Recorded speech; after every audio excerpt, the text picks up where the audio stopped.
Hello, and welcome to the first real episode of Offsides and On One, a hockey podcast where we're loud, proud, and probably in the penalty box. I'm your host, Devyn Moore, and I'm here to talk all things hockey, and we have got a lot to talk about this week. From things like familiar faces and new places, to the young guns around the league showing off. Let's get right into this week's episode because we have a lot to go over. Alright, so hockey is finally back. Thank goodness. This past week was the first week of the 2025-2026 NHL season. It has been over 3 months since we last had hockey, and last Tuesday, October 7th, marked the very first day of the 2025-2026 season. It has officially been a week, as I am recording this on Monday, actually. And hockey is so back, everybody. I mean, really. I'm sitting here recording this on Canadian Thanksgiving, so happy Thanksgiving to all the Canadians out there. So much has happened this week that it's ridiculous. I mean, obviously, we always start out hot, but goodness, it has been incredible, and I'm really excited to get into it. So first things first, we had a couple extensions announced this week, as we usually do. I'm not going to talk about the McDavid extension because that's old news. And there is another dead horse that I'm going to beat later in this episode. So hold on there. But some of the extensions that were announced this week was Mattias Ekholm signed a 3-year, $12 million contract with the Oilers. Kyle Connor signed an 8-year, $96 million contract with the Winnipeg Jets. And of course, Jack Eichel signed the 8-year, $108 million contract with the Vegas Golden Knights. Some exciting events that happened around the league this week would be Anze Kopitar made his final appearance as a season opener, as he announced over the offseason that this is going to be his last NHL season. Gabe Landeskog played his first regular season game in 3.5 years, which is just crazy. It was so good to see Gabe back out there in a regular season game, see him with the C on that jersey. It was just great. Hockey's been missing him, and it's good to have him back. And then, of course, Jonathan Toews made his Winnipeg Jets debut. Obviously, he didn't play a lot of minutes in this game because, it's been a while since he's played a hockey game. But he still put on a show for everybody, and the welcome from the fans in Winnipeg for him was just absolutely incredible, and it was great to see. Not many people can come back from being gone that long and, play at their very best. Only one guy's ever done that, and that would be Mario Lemieux. And speaking of Mario Lemieux, the Penguins home opener, I just got to put it out there. We know that I'm a Penguins fan, so obviously I'm going to have to, make a little bit of fuss here. But Mario Lemieux was at the Penguins home opener, and there wasn't any special graphic on the screen or anything. He was just hanging out in his box, and nobody even knew he was there until they put him on the Jumbotron, and they put him up there real quick. The place came unglued. He was just standing up there like a princess out of his box and gave the crowd a wave, and just people lost their shit. He had a standing ovation for over 2 minutes. It was great to see, and it was amazing to see Mario back in the building for a game. We've missed him truly as Penguins fans. It's been a minute, obviously, because we haven't made the playoff in couple years now, so maybe let's make the playoffs this year and get Mario a few more games, get the crowd riled up. Another thing that happened at the Penguins home opener last week, was that intro video. If you watch the Penguins game fully, like from start to finish, you would have seen that intro video of the big three celebrating 20 years together as teammates, the longest tenure as teammates in North American professional sports. Chris Letang, Sidney Crosby, and Evgeny Malkin all together, and they had a beautiful video and played it on the Jumbotron, and literally it was enough to make a grown man cry. I was sitting there holding back tears, and I guarantee you there was people sobbing in the stands, because there was a beautiful shot of the three of them standing by the net looking up at the Jumbotron watching this all together, and I was just like, oh my god. It was just immediate rush of all of the emotions and all of the craziness that has been built up for this season. It's like, you know how the ridiculous rumors are, especially around Crosby, and it's always like, oh, this is gonna go here, this is gonna go there, oh, Malkin's gonna retire this year, oh no, he's gonna go play in Florida. Bullshit like that Penguins fans have to deal with on a seasonally basis. But just to see the three of them up there for one of the last times together, watching videos spanning 20 years back playing together, it was gorgeous.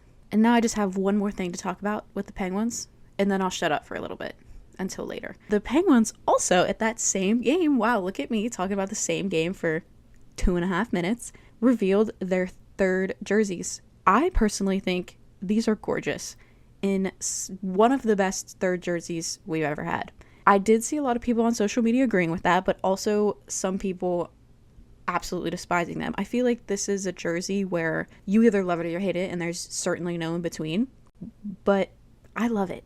The Kings also revealed their third jerseys at their home opener. They brought back the crown jerseys with a little bit of a twist. I thought these were great too. I don't think they're the best crown jerseys that the Kings have ever done, but they're good. I like them. They're great. And with the chrome domes, they look fabulous. Also, another thing about the chrome domes, the helmets this year, like across the league, are this semi-matte sort of finish. They look good, but it's strange with the chrome domes. And I guess I should explain what a chrome dome is. The Golden Knights have these super bright, shiny silver helmets. And this year they haven't been yet, but they're a little duller. They're not like super shiny as they were in the past, but they still look good, and they look great with those jerseys. And I think both of those third jerseys, the Penguins and the Kings, are winners. Hey, so this is editing Devyn here, and I'm listening to this back, realizing that I was feeling very hateful this morning. Not really, but I just want you all to understand that what you're about to listen to is coming from a girl who has a Macklin Celebrity card in the back of her phone case, and that same girl absolutely rode for Alex Nedeljkovic when he was in Pittsburgh. So, sorry Sharks fans that, I had to talk about it. But just know that I don't have any hate for the Sharks or Alex Nedeljkovic or anybody. So, take what you're about to hear with a grain of salt. Okay, so like I mentioned earlier in the episode, I said I was going to beat the dead horse, and here I go. Just let me go, let me do it. I just got it. Alex Nedeljkovic, what happened? Obviously, Ned throughout his career, he is really hot when he's hot, and then he is just like nowhere to be found when he's having a rough time. But God, that was rough. I mean, totally gone. Nowhere to be found. In the words of Steve Dangle, if you're a goaltender, tend the goal, because what the hell are we doing in overtime against the Golden Knights, babe? What are we talking about? Something's going on over there in San Jose that needs to be figured out, because goodness, not only did they lose that heartbreaker 4-3 in overtime versus the Golden Knights, they turned around 2 days later and lost on Thursday to the Ducks in overtime in a 6-7 game. They lost 6-7 in overtime to the Ducks. Another heartbreaker, but that game was so much fun to watch if you were able to catch that one. It was back and forth all night. It was great seeing both of those two young teams battle it out. All right, I'm done being mean to the Sharks now. I might bring it up again later just because I feel like it. But don't let those games fool you to thinking that the young guns of the league have any lack of talent, because you would be dead wrong. Macklin Celebrini looks great with that A. There you go, Sharks fans. There's a compliment.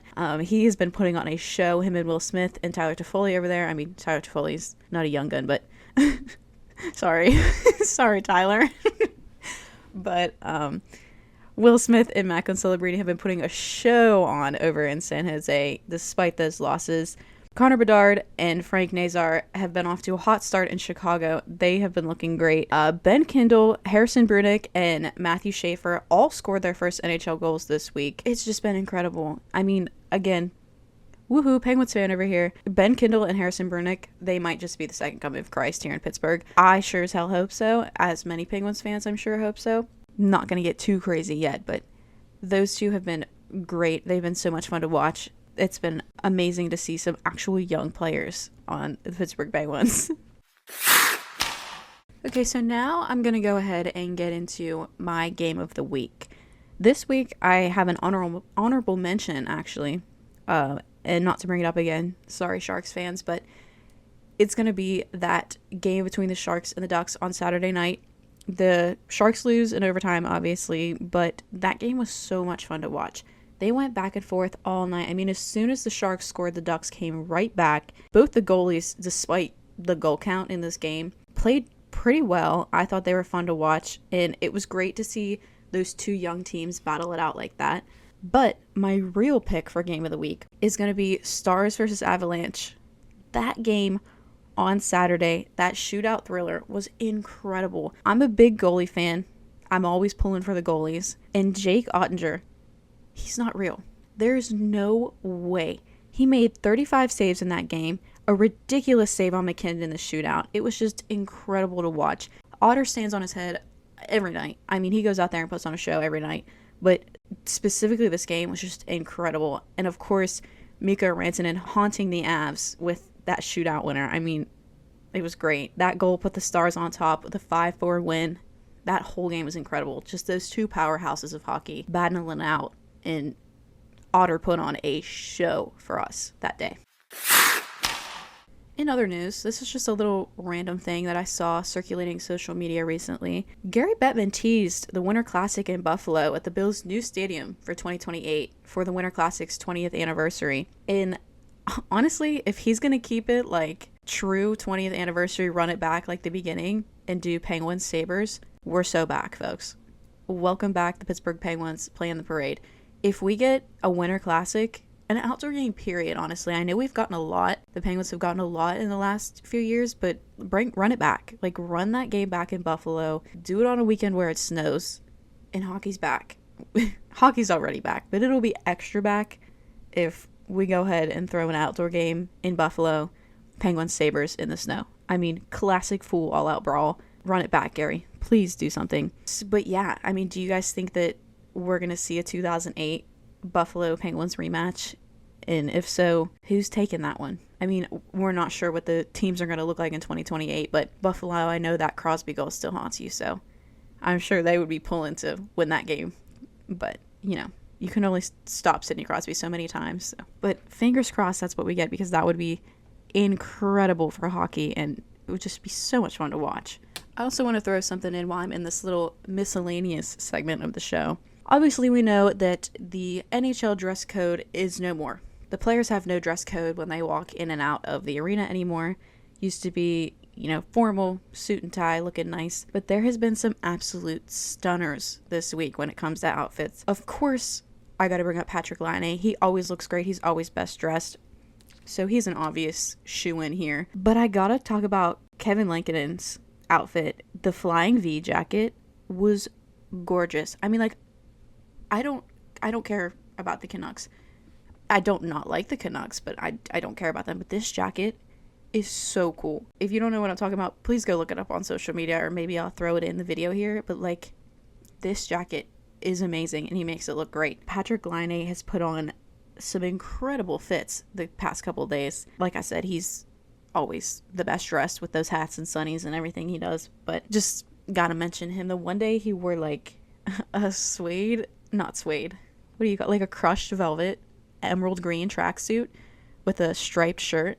He looked fabulous. It was incredible. So shout out to Patty Laine. Then this isn't like fashion, it doesn't have anything to do with the dress code. I guess it's technically on ice fashion, but Anthony Stolarz' mask is incredible. The like big leaf, like chrome leaf, and the whole thing is shiny, and the blue and the white, just everything looks so great. I'm going to try and find a picture of that as well to put up here, and if not, go Google it. But it's a gorgeous mask, and I highly recommend you go check it out or look at it here, because I don't know, it's just great. There's been a lot of great masks recently, but his really stuck out to me, and I just felt like I had to mention it to everybody here. Okay, so as of me recording this on Monday, October 13th at 2:30, roughly 2:30, the league standings, leading the league, it's going to be the Panthers and the Bruins. They're both tied at 6 points. Those two teams are also leading the Atlantic Division.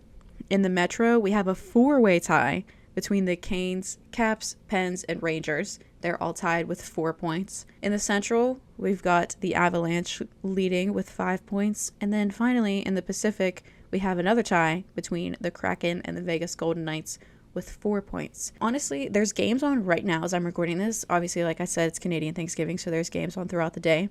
So this is probably going to change by tonight and by the time this episode goes up. But that's what it's looking like right now. Obviously, we're always tied like this early in the season, but I just thought it was so funny that we've got the four-way tie in the Metro. The Penguins were leading that, and then they decided to absolutely shit themselves on the ice against the Rangers at home.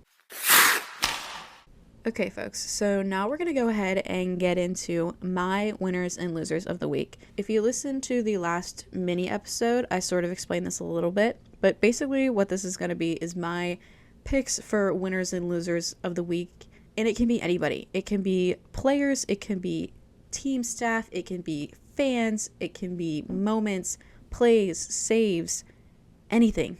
Truly anything. So I've got some great picks this week as a lot has happened throughout the week. So I'm just going to go ahead and get straight into the winners. My first winner this week is going to be Justin Brazeau. What a dog. Truly, I mean, welcome to Pittsburgh. Tip your hat. Justin Brazeau, you are a legend. Welcome to Pittsburgh. He had scored 2 goals against the Rangers in the season opener at Madison Square Garden, and then scored another goal in the home opener 2 days later. He might be the second coming of Chris Kunitz here in Pittsburgh.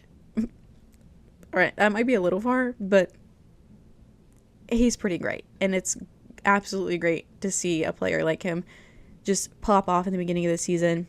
He hasn't been given a lot of chances. When he was in Toronto, he was sort of hanging out with the Marlies for a while, and then he's bounced around for a little bit, and finally, Kyle Dubas was like, okay, one more run. We'll bring you to my new gig, and thank you, because it's working out for both of us as Penguins fans and for Justin Brazeau. My next winner of the week is going to be Anze Kopitar's Chrome Dome with that tinted visor. It's just absolutely legendary, absolutely incredible. And to go out there in your last home opener and just have incredible style like that, the dull-ish Chrome Dome with the tinted visor, he looked great. Sitting on the bench, he looked so cool. They did a real big zoom in on him during the national anthem, and I was like, he's looking great over there with that tinted visor and the lights reflecting off the shiny helmet. It was just incredible. Now, the next winner is going to be the fact that Cole Caulfield owns a Labubu. I saw this on TikTok. The Canadians posted a TikTok where they had their players guess who owned the Labubu. And they, asked, and everybody guessed. And then finally the last contestant on the show was Cole. And he was like, the boo-boo! It was incredible. I was rolling. It was so funny.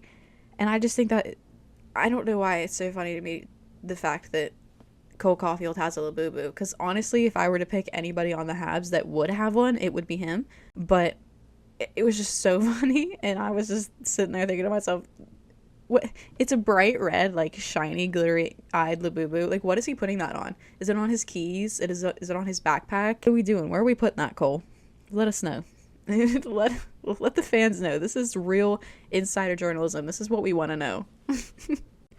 And finally, my last winner of the week is going to be the ultimate Sabres crash out. If you haven't seen this, it has been all over social media. And it is hilarious. So basically, it's a Sabres fan after a game walking back to the cars or whatever. Like, they're exiting the arena. And this Sabres fan is absolutely losing his mind over the shutout that they had in their season opener. I'm going to go ahead and play the clip. Warning, he does say a lot of bad words. So I don't know. If you don't want to hear that, go ahead and skip. But it's so funny. So I'm going to go ahead and play that clip for you. Goal in a hockey game. 6 years old. That's all I was when they made the fucking playoffs. I was at fucking Disney World. Having the time of my fucking life. Just shut up. So as you can hear, this Sabres fan was not very thrilled about their performance in their home opener, and I don't blame him. I mean, he said the last time they played the playoffs, he was 6 at Disney World. 2006 was the last year that the Buffalo Sabres were in the playoffs. So something's got to give over there in Buffalo, please. Now, folks, we have the losers of the week. And here I go again. The loser of the week, loser, singular, that's all I got this week, is the San Jose Sharks. I'm sorry, I had to do it. Look, something's got to give over there in NorCal, because what are we doing? You have so much talent over there, so much young talent.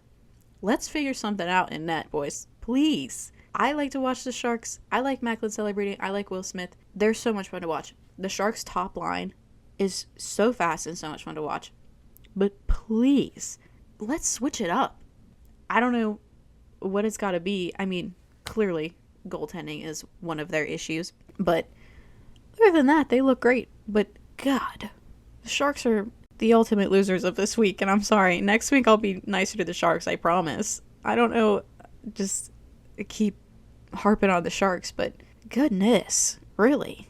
Let's pull it together, please. And we actually have a bonus this week. This is a winner and a loser. But the fact that there were 14 games on Thursday, 16 games on Saturday, but not a single one on Friday. What? I just thought that was so silly. Just what are we doing? I'm sure, there's some logistical reason for that in scheduling, and that's above my pay grade. I don't know nothing about that. But really? I mean, all 32 teams played on Saturday, which was great. It was like hockey Christmas, but you can't watch all those games at once. I mean, how many games were on at 1 o'clock? There were so many. I can't think of the exact number, but it was a ridiculous amount. So maybe let's not do that again. Because also, I wasn't doing anything Friday, and when there wasn't any hockey on, I was quite bored. So let's please not do that again, Mr. Bettman and scheduling panel, please. So my pick for the game to watch this upcoming week is going to have to be Thursday's matchup between the Bruins and the Vegas Golden Knights. Like I mentioned earlier, both of these teams currently are leading their divisions, so it's going to be a great battle. There's so much talent on these two teams, and just to watch them go at it, it's going to be great. I think it's going to be a really entertaining game. My prediction for the score, I think I'm going to have to go with the Knights on this one. I'm feeling like a 3-2 Vegas Golden Knights win. If I predicted that right, I'm going to do a little jig, because just I don't know, but fingers crossed. I'm not putting any money on it. I'm too much of a puss to bet, but I'm feeling Golden Knights on this one. And yeah, I'm going to have to go ahead and say 3-2 Golden Knights. That's on Thursday. This Thursday, October 15th? I don't know. Whatever day this Thursday is at 10 o'clock. Bruins versus Golden Knights. I think it's going to be a good one. So certainly check that one out if you can. Okay, everybody. So this last segment of the show is going to be something that I'm calling, very fittingly, Bag of Hockey Cards. And it's exactly how it sounds. It's a giant bag, a giant tote bag of hockey cards. I was at home the other day and I was cleaning my room, and I realized just how many hockey cards I have laying around. So I was like, you know what? I'm going to throw these all in a bag, a Pittsburgh Steelers Pro Shop bag, in fact, and pick one randomly on the show, just for funsies. And these cards literally are a mixed bag, truly. The cards in this bag range from the 90s until now, just because I have so many random cards laying around. But yeah, we're just gonna go in there, mix it around, see who we get. I'll read the back of the card. If it's somebody I don't know, maybe we'll give them a Google, do a little research. But yeah, and maybe it can even be an omen for the week, but who knows? So I'm gonna go ahead. I pre-mixed the bag because I don't know if that's gonna be an enjoyable noise for the podcast, but I'm gonna go ahead and mix it around a little bit and pull a card out of it here. Okay, I've got one. The bag has spoken. Who is it? Oh my god. It's a San Jose Shark. Imagine that. It's Mario Ferrero. This card is from the 2021-2022 season. At this point, there's only 2 seasons listed on the back of this card. Mary Ferrero was drafted in 2017, for those of you wondering. And on the back here, we've got 2019-2020 and 2020-2021 seasons listed. And at this point in his career, he only had 3 goals. Wow. How ridiculous is that after me dogging on the Sharks this whole podcast, that I pull a Shark out of the bag of hockey cards? That's ridiculous. He had a goal the other night in that 6-7 game. Not to mention that again. Honestly, at this point, we're going to have to keep a 6-7 track because it's getting out of hand. Like, I'm like a 6-year-old. Every time somebody says 6'7", that's our pick from the bag of hockey cards this week. Maybe that's a sign that he's going to really show up for the Sharks this week. Hopefully not against my Penguins this weekend, but hopefully he's going to make the Sharks have a better season. So, Sharks fans, hold on and maybe hold Mary Ferrero a little closer to your hearts, because the bag of hockey cards has spoken. He's going to be the savior of the Sharks. All right, everyone. That's all I got for you this week. Come back, tune in next week for more hockey talk. Obviously, tune into every hockey game you possibly can this week, because there's a lot of great games, and I'm going to be talking about them all. So if you miss one, don't worry about it. Maybe I won't talk about them all, but I'll be talking about the big moments. So if you miss anything, tune in next week to Offsides and On One. Follow us on social media at Offsides and On One, all lowercase, on TikTok and Instagram. You can listen to this show on YouTube at Offsides and On One, and on Spotify, again, at Offsides and On One, all lowercase. Those will all be linked in the description.